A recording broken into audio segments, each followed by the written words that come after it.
As the logjam continues in Parliament, what really is the way out? Remember, both the sides, the Treasury benches and the opposition have taken a maximalist position. We have Shekhar Iyer, a senior journalist who has tracked Parliament and parliamentary democracy of India for decades. Shekhar, thank you so much for speaking to NDTV. The question is, what really is the way out? There are allegations which have been leveled by the BJP against the Congress leadership, against none other than Mrs. Gandhi herself. Indeed, it's a logjam, it's a stalemate which doesn't appear can easily be broken because there is absolutely no dialogue at the moment. See, normally what we have seen in previous situations or a decade earlier, such logjams were resolved by some kind of a discussion going on and a way being found. But now that a notice has been given for impeachment against the chairman of the Rajya Sabha, which is a very serious move. It has never happened before. Now, that means things have reached a point of no return. Now, obviously, the government is not going to easily accept that kind of a situation where they will easily let a motion being moved against the Rajya Sabha chairman. The subjects, the whole controversy was about Congress wanting to raise the issue of the alleged nexus between the Prime Minister and the business group.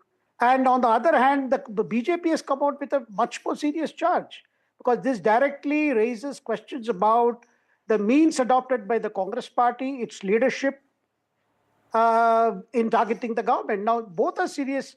I mean, the opposition says you have never allowed a discussion. And on the other hand, the BJP maintains that this whole thing that is happening in Parliament, outside Parliament, is being done in some kind of a collaboration or in the guidance with people who are operating from abroad. These are very serious charges. And I feel, Maria, can this subject as such be discussed on the House? Because these are insinuations. These are, these are huge insinuations and allegations. Now, how do you move a debate in the two houses on the basis of insinuation? So there is obviously, the stand taken by the chair in both the houses is we can have a structured debate. But how do you have a debate on insinuation then?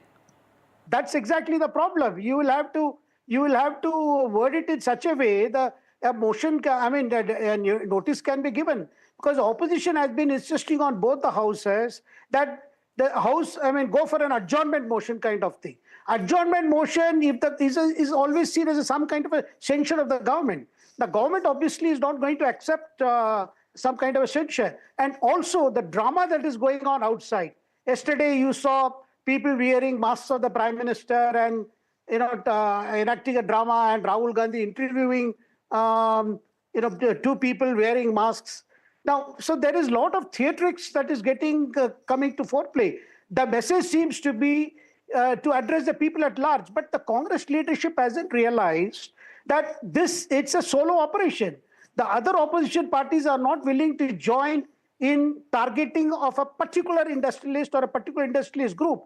Something Sharad Pawar had long ago counseled the party, saying, we have never ever gone for this kind of an individual targeting. Because we can raise issues, we can talk about government policies, but we cannot just go on targeting a particular individual. Okay, saying that that particular individual... If the Congress has got its strategy wrong by targeting an individual, a particular business house, then Shekhar, what really is the way forward? Because the Congress seems to be adamant. On the other hand, the government of the day has gone ahead and said that there is the larger nexus which is at play, which is making the Congress talk about this issue, because they realize that the entire OCCRP has come out with enough details talking about how there is the larger, play at works against India. No, see, obviously, what we can see, the current campaign that's going on.